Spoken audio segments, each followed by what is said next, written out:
Welcome back to Davening with Meaning. Today we're going to dive into a very interesting bracha. It's the bracha of Shelo Asani Aved, that you did not create me a slave. Now in Judaism, being a slave is not great, but it's also not the worst status to be in. We know there are a lot of halachas when it comes to slaves within Judaism. Whether it's if a household only has one pillow, for example, the one pillow goes to the slave. If a household only has one hot meal, the hot meal goes to the slave, etc., etc. Meaning that the master needs to take care of his slaves. Now, the reason people are slaves is either they've done something wrong, or they're put into slavery to repay something, etc., etc. It's not a positive status to be in. The Torah acknowledges that we don't want slavery in the world. However, that is the way the world worked up until very, very recent. And there is certain halachas that deal with slavery. Now, we know that Hashem took us out of Egypt in order to free us from being slaves to Paro and to Egypt, and to be slaves of HaKadosh Baruch Hu, right? We are the avadim of Hashem, and that is a very, very high status to be on. That's something that we are actually very happy with. Because if anybody owns us, if anybody's our master, it's HaKadosh Baruch Hu. And a slave is not supposed to be a slave forever. We know the famous story that if the slave wants to stay a slave, you take him next to the mezuzah, you punch a hole in his ear, and it says, this ear that heard the Torah given to us at Har Sinai that made us slaves of HaKadosh Baruch Hu, and now you want to be a slave to someone else, that's not a positive thing. So slavery in Judaism is not a positive thing. If and when there are slaves, we are obligated to take care of them in the best possible way. But the question is, why is there a bracha? Right? We could also say that there should be a bracha that you don't want to be a poor person, or you don't want to be nebuch. I don't know, a lot of different types of brachas, but what is the nikudah of not being a slave? So there's a correlation here with these three brachot. We spoke last time about Shelo Asani Goy, now Shelo Asani Aved, and next time Shelo Asani Isha. And we know that the correlation is that all these three things, they have less mitzvot they're obligated to do. A goy is only obligated to keep 7 mitzvot. A woman is exempt from mitzvot shazman grama, time-bound mitzvot, and a Jewish slave is also exempt from time-bound mitzvot. Now the logic is very simple.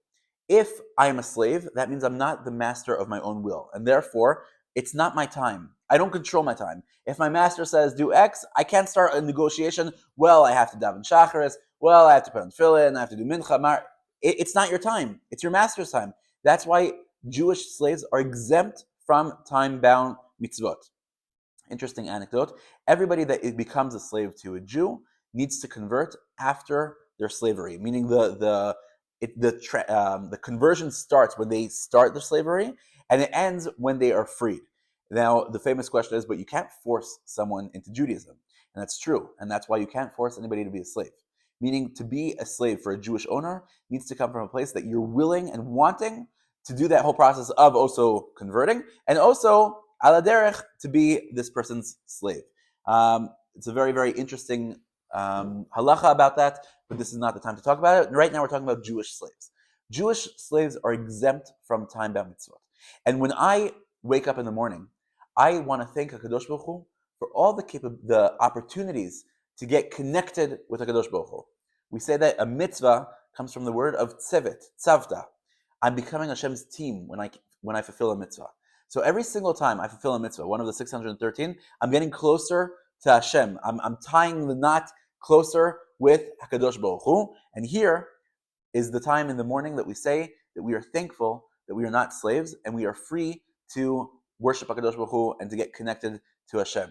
There's another interesting thing about Chayalei Tzahal, soldiers in the IDF. Theoretically, soldiers are kind of slaves.